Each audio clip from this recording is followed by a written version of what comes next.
Você não estava procurando uma religião. Você estava procurando uma saída.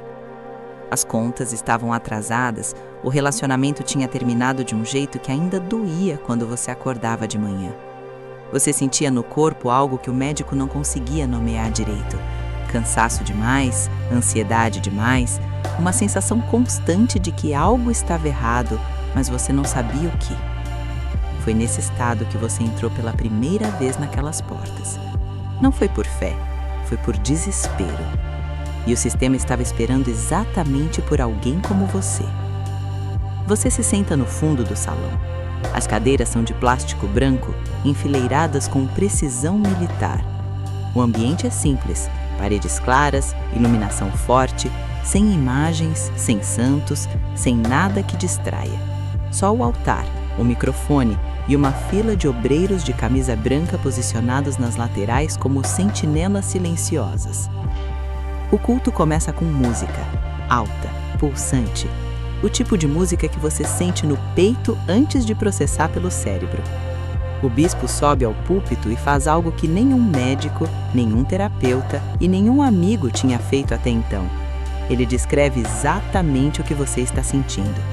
As dívidas, o cansaço, a sensação de perseguição, a impressão de que quanto mais você tenta, menos funciona.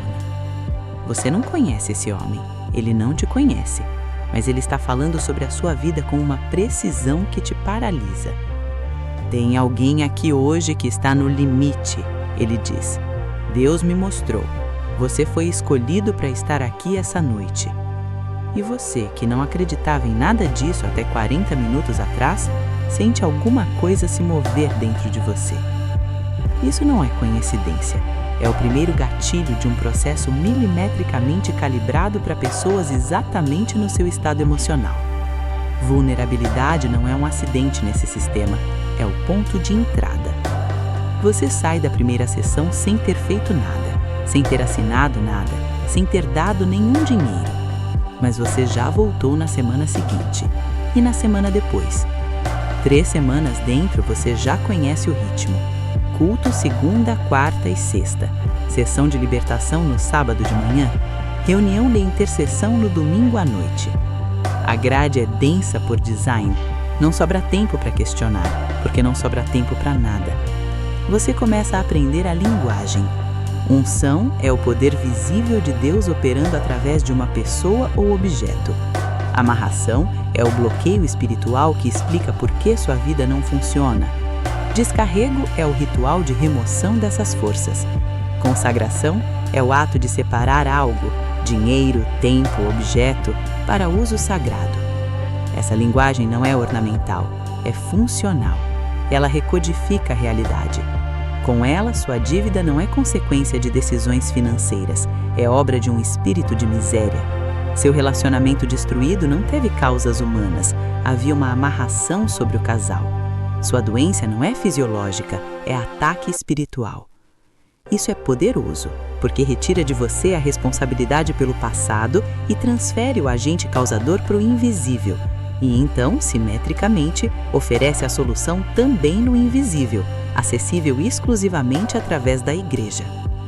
Você começa a trazer familiares, não porque te pediram, porque você genuinamente quer que as pessoas que ama passem pelo que você está passando.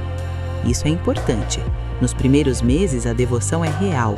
Você não está sendo manipulado com consciência, você está sendo transformado com eficiência. Um dos obreiros te aborda numa quarta-feira após o culto. Ele diz que percebeu sua dedicação, que Deus tem um propósito para você dentro daquela casa. Pergunta se você toparia ajudar na recepção nos fins de semana. Você diz sim. Agora você tem função. Você chega antes e sai depois. Você conhece os bastidores, a sala de espera dos obreiros, o corredor que leva ao escritório do bispo, a escala de quem fica no altar e quem fica na porta. O voluntário aprende coisas que o frequentador comum não vê. Você aprende, por exemplo, que os cultos têm roteiro. Há um momento calculado para o apelo emocional, um momento para a oferta, um momento para o chamado ao altar. A espontaneidade que você viu da plateia não era espontaneidade, era o produto de uma sequência testada e refinada ao longo de décadas. Você aprende que os obreiros mais antigos se comunicam com sinais discretos durante o culto. Um gesto de mão para o sonoplastista, um olhar para o pastor auxiliar que significa encurte, outro que significa alongue. A máquina funciona com precisão de produção. Você não vê isso como manipulação ainda. Você vê como excelência, como profissionalismo a serviço de Deus. Nesse nível, o sistema começa a testar sua lealdade de formas sutis. Te pedem para cobrir um turno que compromete seu domingo com a família. Você cobre. Te pedem para não comentar com membros comuns sobre uma situação administrativa que você testemunhou nos bastidores. Você não comenta.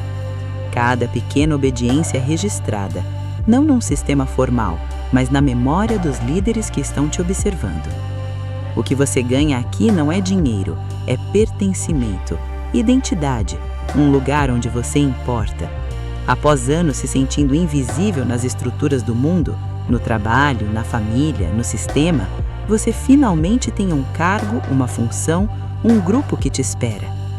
Isso é mais poderoso do que qualquer salário. A camisa branca chega numa caixa simples, entregue por um líder com uma oração breve, mas o peso simbólico daquilo é imenso.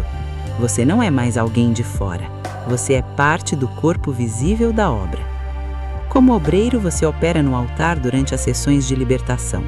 Você aprende a postura, mãos sobre os ombros do fiel, voz firme mas controlada, os termos de repreensão espiritual ditos com autoridade. Você aprende que o corpo responde à expectativa, que se você agir como se algo estivesse acontecendo, algo acontece, porque o cérebro humano sob estado emocional intenso preenche as lacunas. Você não pensa nesses termos ainda, mas você observa. É nesse nível que o dinheiro entra de forma mais explícita na sua trajetória. Até aqui você já dava o dízimo, 10% da renda. Isso era o básico, o piso. Mas agora, nas reuniões de obreiros, você começa a ouvir sobre oferta sacrificial. A diferença é teológica e prática. O dízimo é devolução do que já é de Deus. A oferta sacrificial é aquilo que dói, aquilo que você não pode dar confortavelmente. A lógica é direta. Se não doer, Deus não vê fé. E sem fé visível, a bênção não se move. O bispo conta histórias. Alguém que deu os últimos R$300 e na semana seguinte recebeu uma promoção inesperada. Alguém que consagrou o único bem que tinha e recebeu de volta multiplicado. As histórias são sempre estruturadas da mesma forma. Sacrifício extremo, resultado extraordinário, glória a Deus.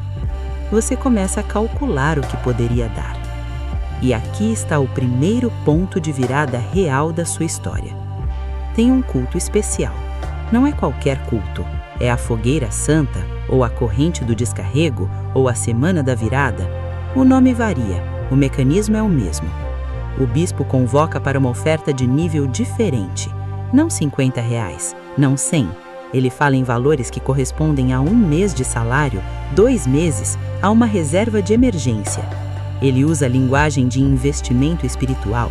Você está plantando uma semente em solo sagrado e a colheita vai chegar proporcionalmente à semente. Ao seu redor, pessoas estão subindo ao altar com envelopes. Obreiros como você ficam posicionados nas laterais, não para pressionar, mas para testemunhar. A presença dos seus pares cria um campo de expectativa. Não subir ao altar naquele momento é visível, é uma ausência que as pessoas notam. Você foi lá, você deu.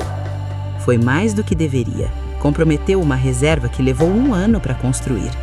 Na semana seguinte, olhando o extrato bancário, algo estranho aconteceu.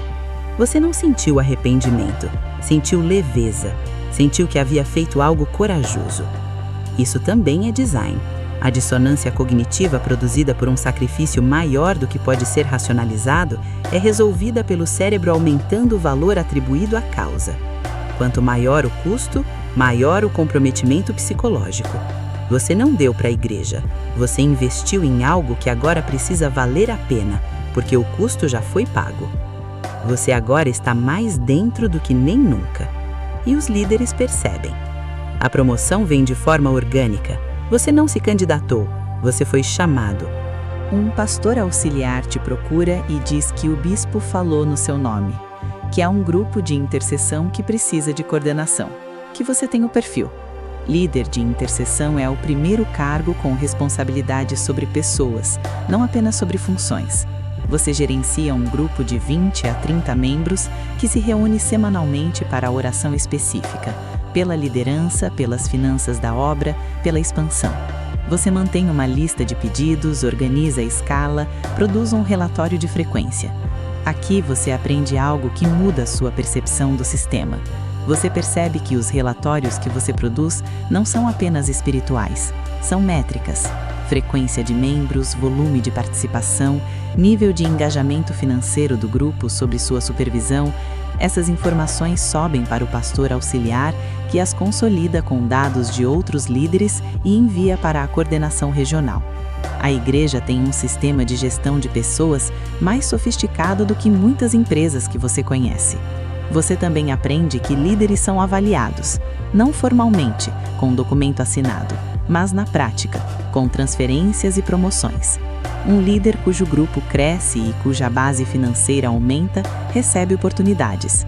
Um líder cujo grupo estagna é gradualmente afastado, às vezes com um discurso espiritual sobre nova temporada ou reposicionamento da unção.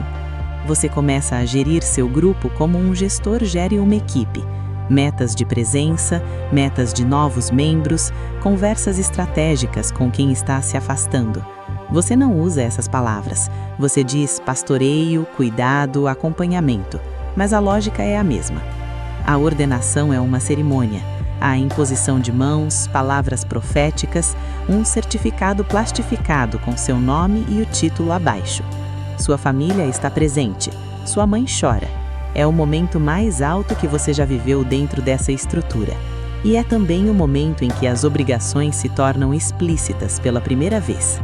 Como pastor auxiliar, você recebe uma comunidade para gerir, geralmente um grupo menor, numa região periférica que a sede não tem capacidade de cobrir diretamente. Pode ser um bairro distante, uma cidade vizinha, um salão alugado com 40 cadeiras e uma caixa de som velha. Você não recebe salário fixo imediato. Recebe uma porcentagem das ofertas arrecadadas na sua comunidade, depois que a sede recebe a parte dela. O percentual não é negociado, ele é informado. Você aceita porque é uma honra, porque é um começo.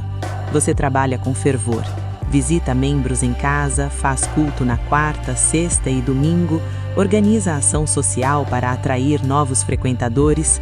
Você aprende a pregar de forma que move emocionalmente sem ser manipuladora, ou pelo menos é isso que você se diz. Seus números sobem. Em 6 meses você triplicou a frequência. Em 1 ano, a comunidade que tinha 40 cadeiras precisou mudar para um salão maior. Você apresenta os resultados em reunião regional com orgulho genuíno. O coordenador regional te parabeniza e então faz uma observação que fica na sua cabeça por semanas. Os números de frequência estão ótimos, mas o volume de ofertas ainda está abaixo da média das comunidades do seu porte. Precisa trabalhar a consciência financeira dos seus membros. Você entende o que isso significa, e uma parte de você começa a sentir um desconforto que você não sabe ainda nomear. Você é transferido para uma das sedes principais da cidade, não como titular, como auxiliar sênior, mas é uma sede grande, com 300, 400 membros, estrutura profissional, equipe, projetor, câmera, transmissão ao vivo. Aqui o sistema se revela em resolução mais alta.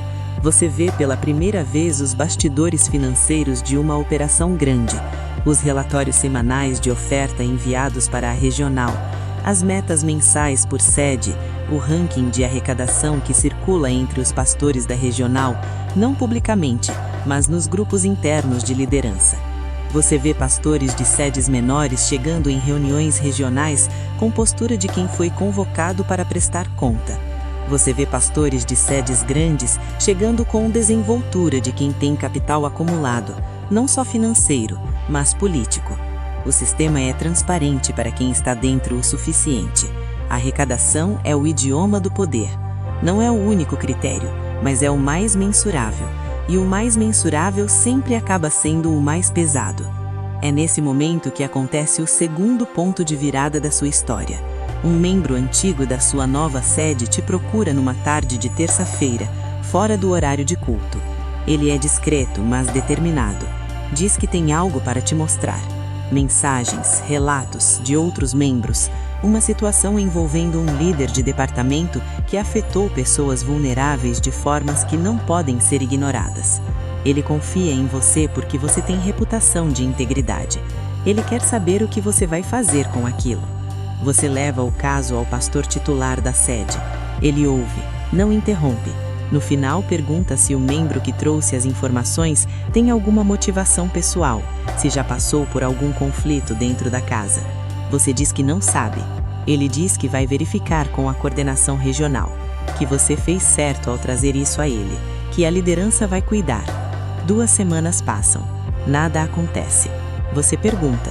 O pastor diz que o caso está sendo tratado com discrição, que há um processo em andamento, que você deve confiar na liderança. Mais 2 semanas. O líder de departamento está no altar, está pregando. Está operando normalmente. O membro que trouxe as denúncias te procura de novo, desta vez com voz diferente. Ele diz que foi chamado numa reunião com o pastor titular e com outro líder, que lhe disseram que suas acusações eram graves demais para serem feitas sem provas formais, que seu histórico de frequência e oferta tinha sido inconsistente, que ele talvez estivesse num momento de vulnerabilidade espiritual que o tornava suscetível a influências negativas. Em outras palavras, o problema deixou de ser a denúncia, o problema se tornou o denunciante, e você entende com uma clareza fria e desconfortável que foi usado para identificar o dissidente, não para resolver o problema, para localizá-lo. Você chegou até aqui acreditando que o sistema tinha falhas humanas, mas intenções corretas. Essa crença começa a rachar. Você não faz nada de imediato, continua trabalhando, continua pregando, mas algo mudou na forma como você lê o ambiente. Você começa a perceber padrões que antes eram invisíveis. O pastor titular que evita responder perguntas diretas sobre o fluxo de caixa da sede, as reuniões de liderança onde decisões já chegam tomadas e a pauta é apenas informar,